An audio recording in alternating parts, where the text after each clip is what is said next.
Halo guys, selamat datang kembali di Ras Cinema.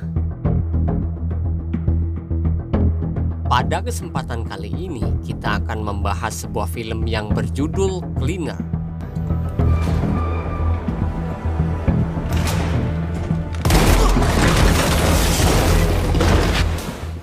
Film ini menceritakan tentang seorang wanita yang bekerja sebagai pembersih jendela gedung yang terjebak saat sedang membersihkan kaca jendela gedung ketika sekelompok aktivis radikal menyandra 300 orang di sebuah acara perusahaan di dalam gedung, dan beliau harus menggunakan keahlian militernya untuk menyelamatkan para sandera, termasuk adiknya yang ikut terjebak dalam serangan teroria yang brutal dan ganas.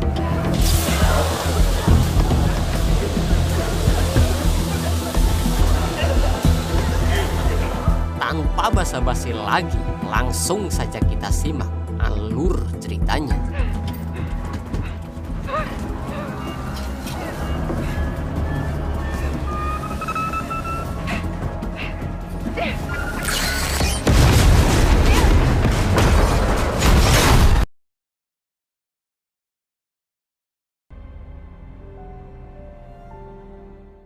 Film diawali dengan diperlihatkannya seorang anak gadis yang bernama Joy Locke yang sedang memanjat di dinding rumahnya karena saat itu dia ingin mencari ketenangan dengan duduk santai sambil mendengarkan musik di jendela rumahnya setelah melihat orang tuanya bertengkar.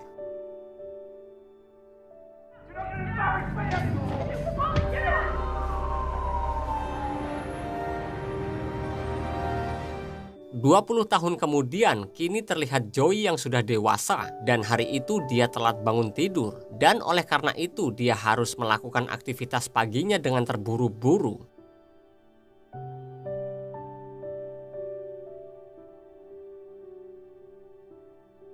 Saat Joy yang tergesa-gesa itu, dia menerima telepon yang mengharuskannya agar segera ke tempat kerja saudara laki-lakinya karena sedang terlibat masalah serius.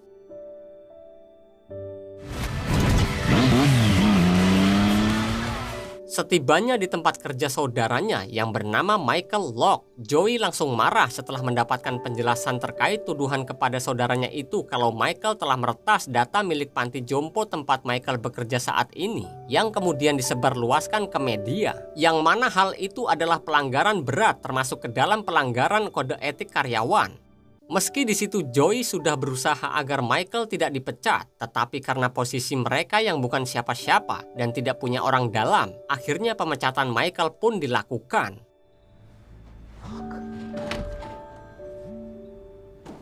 You'll be hearing from my lawyer. Belum selesai karena kekesalannya terhadap kejadian yang menimpa Michael, tiba-tiba atasan Joy menelponnya dan mengatakan bahwa dia berada dalam ancaman pemecatan jika hari ini terlambat masuk kerja. Maka dengan waktu yang tersisa yang hanya beberapa menit lagi, Joy lalu mengajak Michael ke tempat kerjanya dengan terburu-buru. Tetapi sepertinya hari itu bagi Joy adalah hari penuh rintangan dan ujian karena dalam situasi mengejar waktu, justru motornya tiba-tiba mogok sehingga mereka harus berlari untuk mengejar sebuah bis.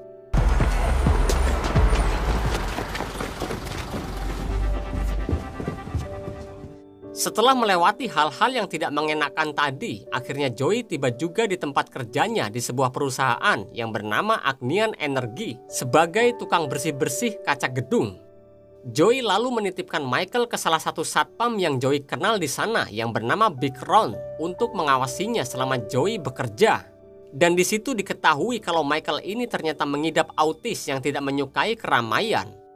Hari itu suasana gedung Agnian Energy lebih ramai dari biasanya karena sedang ada persiapan acara gala dinner pemegang saham perusahaan nanti malam.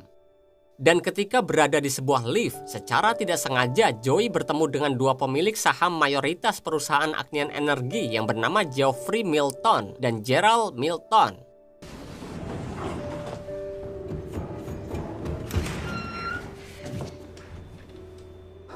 Akhirnya Joy berhasil sampai 17 detik lebih cepat dari jatah waktu yang diberikan dan langsung menemui seorang pria yang bernama Derek bertugas di ruang kontrol. Dengan segera, Joy kemudian memasang peralatan kerjanya dan setelah itu bergelantungan untuk membersihkan kaca gedung.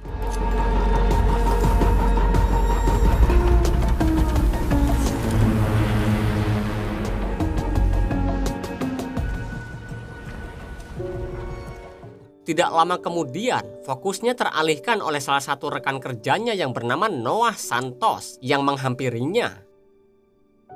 Di momen itu, Joey menceritakan apa yang dialaminya hari ini, termasuk tentang pemecatan yang dialami oleh Michael. Di lobi gedung, Big Ron harus keluar untuk menegur seorang driver yang parkir sembarangan, sehingga Michael lepas dari penjagaannya yang kemudian pergi dan masuk ke dalam gedung.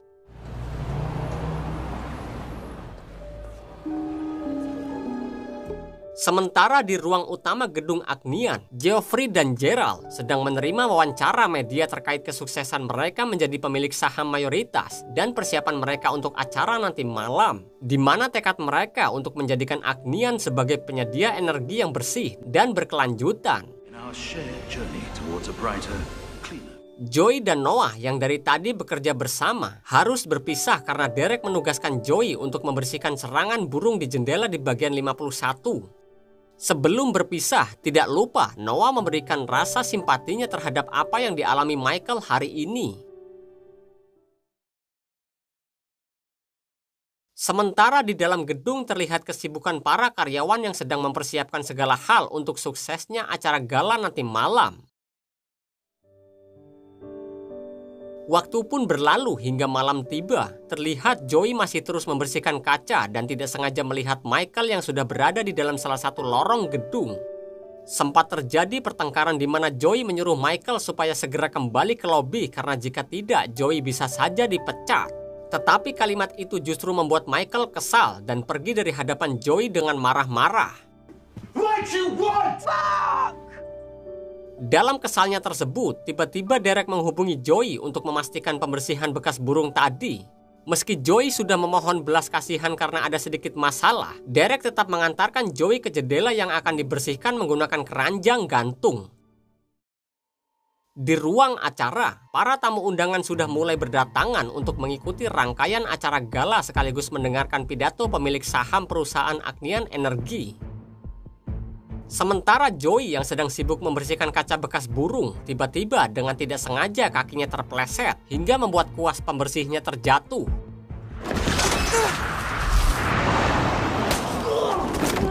Dan bersamaan dengan itu juga terlihat sebuah mobil melintas dan parkir tepat di depan gedung Agnian Energi.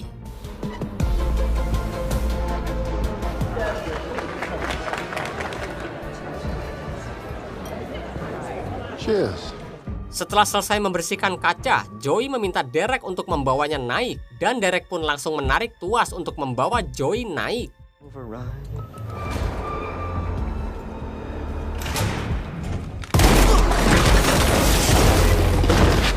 Namun tiba-tiba dua orang bertopeng mendobrak masuk ke ruangan Derek dan menembak mati semua orang yang ada di situ.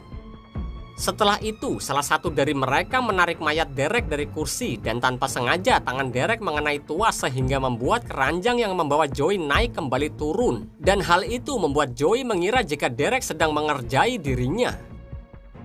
Setelah menguasai ruangan itu, salah satu dari orang bertopeng yang bernama Z langsung mengakses semua data Agnian Energi termasuk mengendalikan CCTV. Sementara itu, di dalam ruangan acara, ketika Geoffrey berpidato di atas panggung untuk menyampaikan visi Agnian Energi di masa depan, salah satu manusia bertopeng itu kemudian muncul dari kerumunan lalu memotong pidato Geoffrey. Setelah itu, dia melempar salah satu tabung ke dinding hingga pecah, dan tidak lama kemudian muncul asap yang ternyata itu adalah sejenis racun. Untuk menghindari keracunan, seluruh manusia bertopeng tersebut dan beberapa anggotanya yang telah menyusup segera memasang alat penangkal di mulutnya.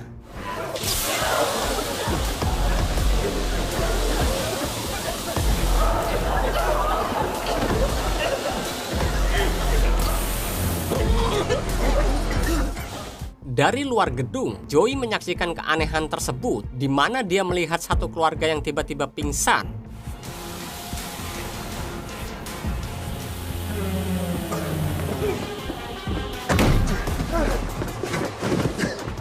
Orang-orang bertopeng itu lalu memilih beberapa orang yang merupakan para petinggi Agnian Energi yang secara sengaja mereka memberikan alat penangkalnya.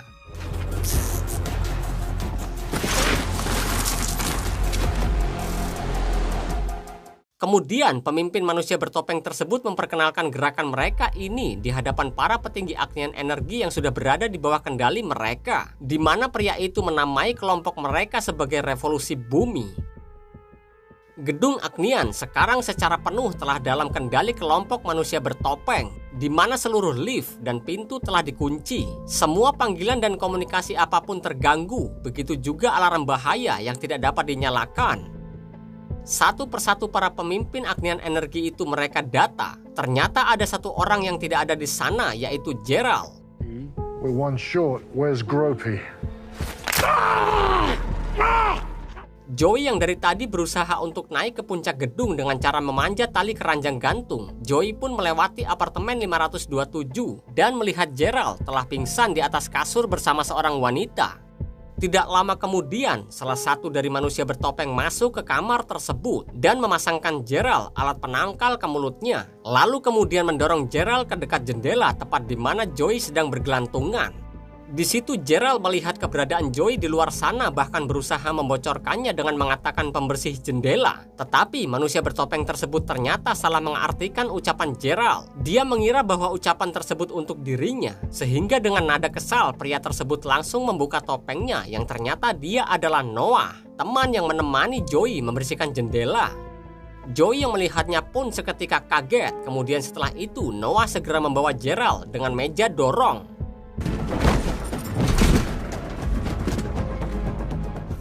Joey yang terlihat mulai ketakutan dan panik pun langsung berusaha mencari pertolongan dengan berteriak sekeras mungkin. Help!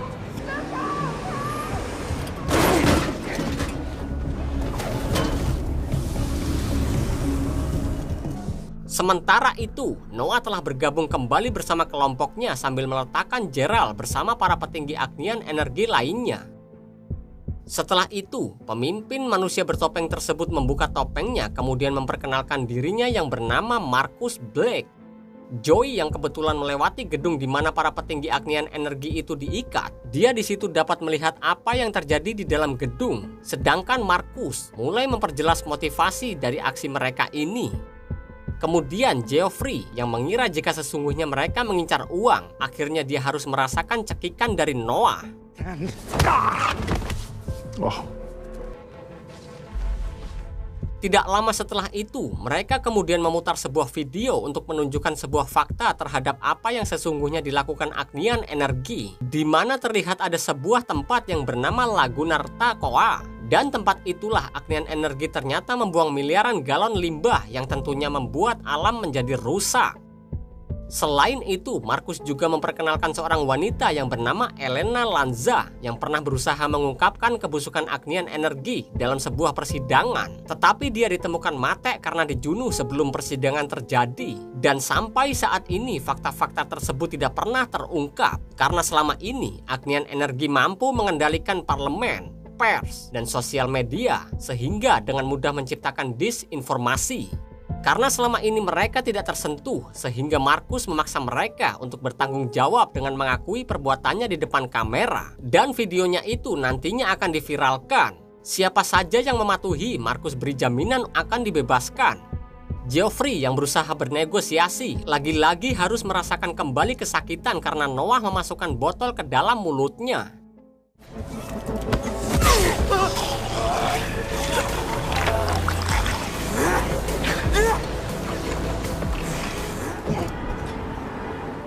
Joey yang dari tadi mencari cara untuk mendapatkan pertolongan, kemudian berinisiatif menulis kata SOS di kaca jendela menggunakan bahan mudah terbakar yang selama ini tersimpan di keranjang gantungnya.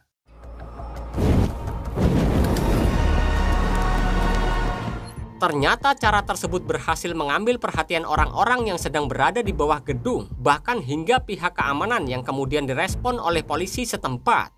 Namun percakapan radio polisi diketahui oleh Z yang dari tadi mengendalikan ruang kontrol, yang kemudian melaporkannya kepada Marcus tentang adanya sinyal SOS di luar gedung. Marcus pun lalu menyuruh Noah untuk segera mencarinya. Kemudian Gerald yang melihat adanya kesempatan untuk kabur, dia pun segera melarikan diri.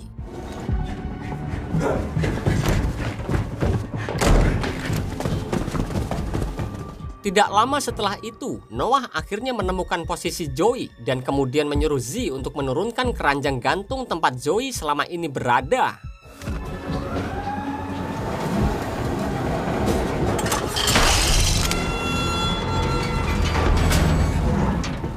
Marcus juga telah berhasil mendapatkan Gerald di sebuah kamar gedung. Saat di tengah perkelahian itu, Noah tiba-tiba datang, namun bukannya membantu Marcus, tetapi justru melawan Marcus. Noah sepertinya sudah tidak ingin lagi diatur, sehingga tanpa ragu dia langsung menembak Marcus. You know, I don't think I will.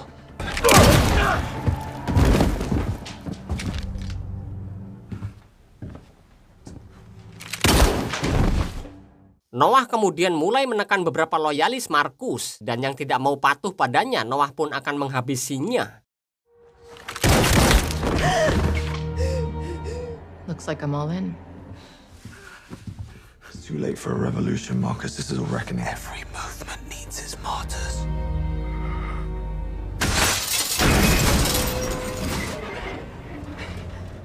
Sementara itu, terlihat polisi juga mulai bergerak menuju gedung Agnian Energi.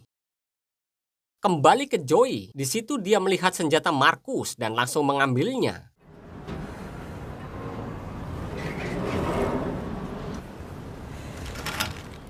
Bersamaan dengan itu, dia dikagetkan oleh Michael yang mengetuk jendela setelah berusaha bersembunyi sejak tadi. Namun ternyata pertemuan mereka tidaklah berlangsung lama karena mereka mendengar kedatangan Noah.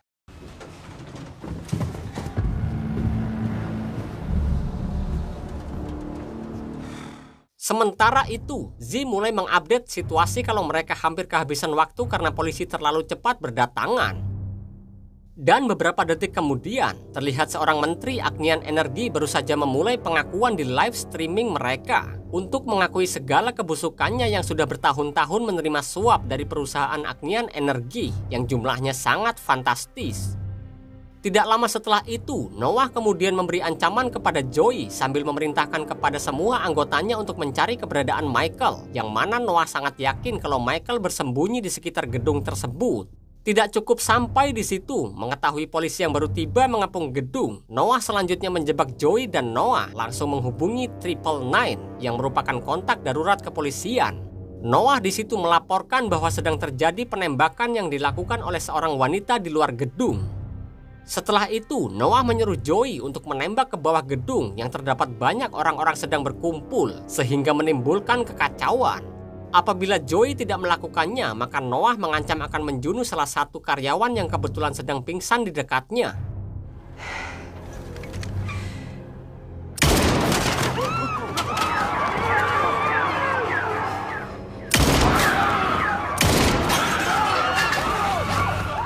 Setelah Joey melakukannya, tidak lama kemudian sebuah helikopter pun datang dan bersiap untuk menembak Joey dan Noah, lalu pergi meninggalkannya.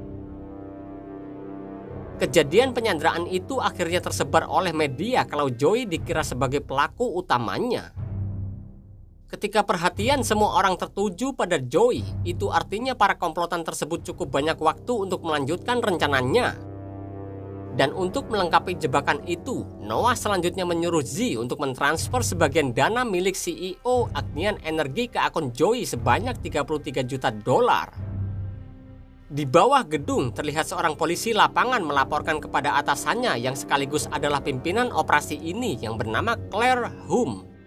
Di situ, polisi tersebut mengatakan kalau dia belum mendapatkan kabar terkait para sandera, kecuali data Joey yang terduga sebagai pelaku penembakan, yang ternyata diketahui sebagai mantan militer, tetapi memiliki riwayat kehidupan yang bermasalah, dan ketika semasa kecilnya juga sempat terlibat narkobi. Tidak lama setelah itu, terlihat seorang kapten polisi yang bernama Royce datang untuk meminta persetujuan kepada Claire untuk segera melakukan penembakan. Tetapi karena Claire merasa belum mempunyai cukup data sehingga penembakan yang diminta ditunda dahulu hingga beberapa saat. Para polisi itu juga dapat melacak uang yang baru saja masuk ke rekening Joey persis seperti yang diinginkan Noah.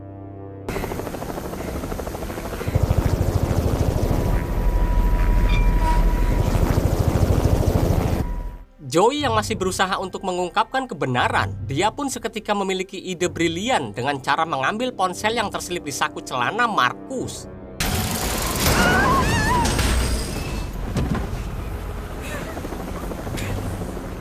Dengan menggunakan ponsel yang Joey ambil tadi, Joey langsung menghubungi 999 sehingga dapat berbicara langsung dengan Claire. Joey di situ kemudian meminta Claire untuk tidak melakukan penembakan, dan Claire pun memastikan tidak akan ada penembakan. Bahkan dia berjanji akan menurunkan Joey secepat mungkin. Saat di tengah pembicaraan itu, Joey juga meminta pertolongan kepada Claire untuk menyelamatkan saudaranya yang saat ini sedang terjebak di dalam gedung. Sementara itu, Noah beserta anak buahnya terus menyiarkan pengakuan kebusukan para petinggi agnian energi satu persatu. Pada saat yang sama, polisi juga akhirnya menemukan titik terang dengan mencocokkan data seseorang yang bernama Lucas Vander dengan Noah. Ternyata Noah ini adalah Lucas Vander yang merupakan anggota Seven Harvard, yaitu sebuah kelompok anti-humanis. Dan yang menjadi inti pemikiran kelompok ini adalah melihat manusia sebagai bencana bagi dunia, sehingga untuk mengendalikannya harus dengan cara radikal. Karena sulit sekali menemukan orang-orang sepemikiran dengannya, akhirnya Noah masuk menjadi bagian dari kelompok yang bernama Revolusi Bumi di bawah pimpinan Marcus Blake yang telah dia habisi.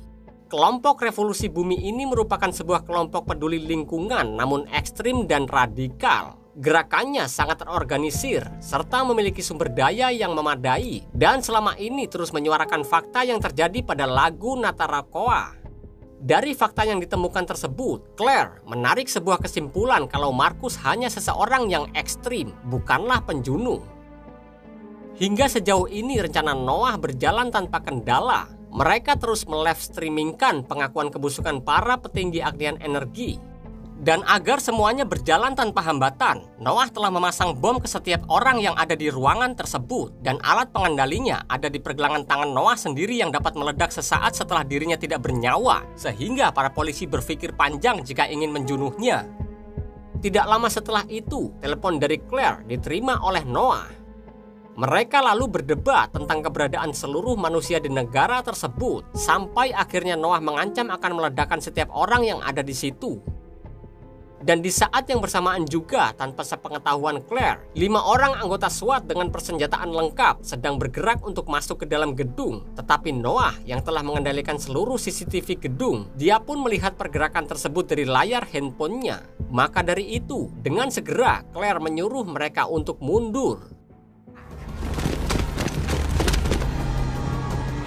3, 2. I told you, we're back.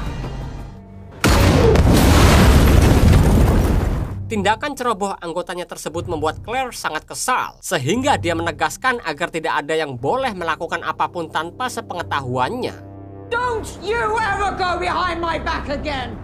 Melihat ledakan tersebut, Joey lalu menghubungi Claire untuk memberitahukan kalau dia bisa sedikit membantunya. Karena Joey sekarang terus berusaha untuk masuk ke dalam gedung tersebut, namun hingga saat ini belum juga berhasil.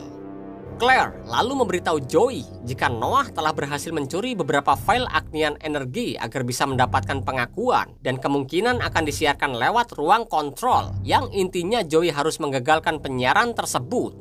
Tidak lama setelah itu, sebuah bom dikirim ke tempat Joey yang saat ini berada.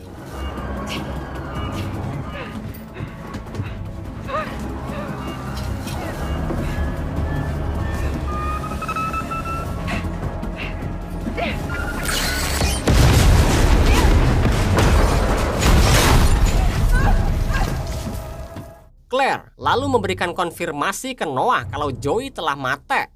Akan tetapi Noah bukanlah orang yang mudah percaya sehingga dia harus memeriksanya. Sementara itu, Joey yang berusaha untuk masuk ke dalam gedung, dia pun meminta bantuan Claire untuk menyuruh penembak jitu melubangi jendela dengan beberapa tembakan.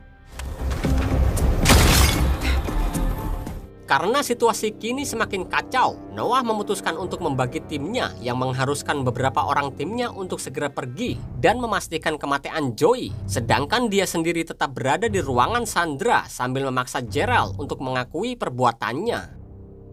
Berita tentang penyanderaan ini terus diberitakan hingga status peristiwa ini bukan lagi ekstremisme, tetapi telah menjadi terorisme.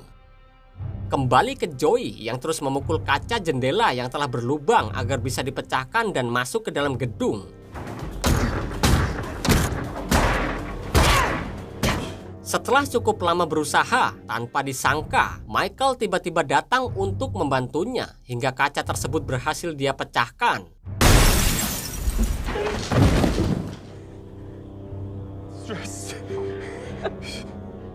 Claire kemudian menyuruh mereka supaya segera bergerak karena beberapa anak buah Noah sedang mengejarnya.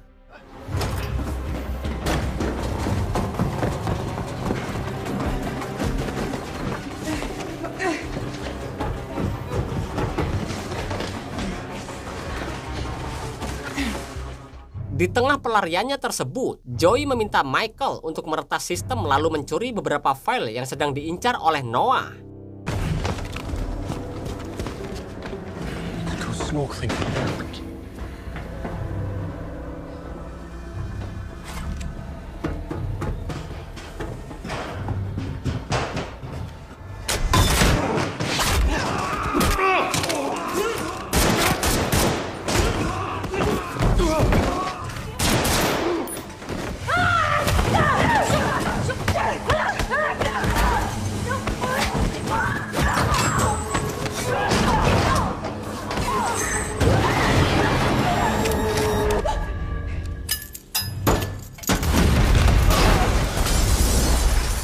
Z yang dari awal mengendalikan ruang kontrol, dia pun mulai sadar dengan tujuan Noah yang ternyata akan menjunuh semua manusia karena menganggap manusia adalah wabah. Maka dari itu dia memutuskan untuk berhenti mengikuti Noah, kemudian berusaha lari dari ruangan tersebut.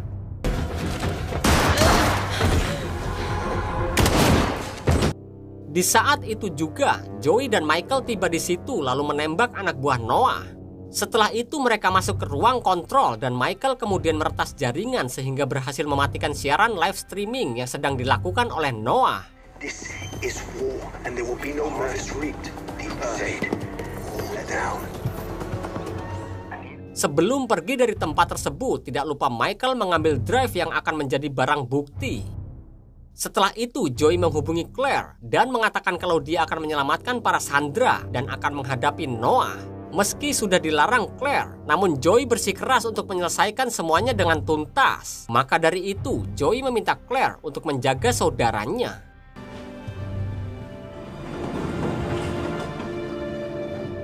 Sementara itu, Noah juga telah selesai memasang bom di tubuh para sandera, termasuk pada tubuh Gerald. Kemudian dia bergegas pergi menuju di mana Joey berada. Di bawah gedung, polisi juga sekarang tanpa hambatan langsung masuk ke dalam gedung untuk menyelamatkan para sandera, dan Claire terus mengingatkan anggotanya agar jangan menjunuh Noah dulu. Karena kalau denyut nadinya berhenti, maka alat pemicu yang dipasang di pergelangan tangannya akan berfungsi sehingga meledakkan semuanya. Sementara itu, Joey yang berhasil memancing Noah dan anak buahnya keluar, mulai menyerang mereka dengan trik serangan dadakan.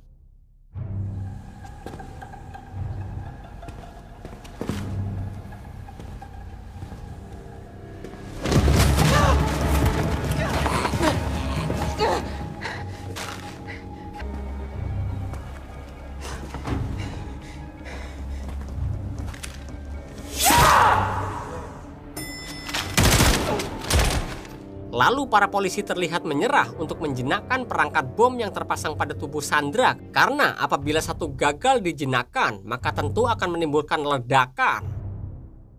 Akhirnya Joey dan Noah saling berhadapan. Dan dengan ancaman alat pemicu yang ada di pergelangan tangannya tersebut, Noah dengan percaya diri meminta Joey untuk menembaknya dan bersiap akan menyerang Joey. Saat Joey mulai terpojok seperti itu, Noah mengancamnya dengan senjata sambil mencari drive yang diambil dari ruang kontrol pada saku Joey. Karena tidak mendapatkan drive-nya, Noah berniat akan menembak dirinya sendiri.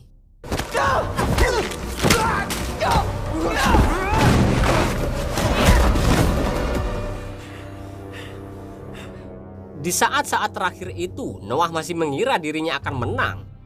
Tetapi wajahnya seketika mendadak berubah sangat kesal setelah Joey memperlihatkan alat pengendali itu ada di lengannya.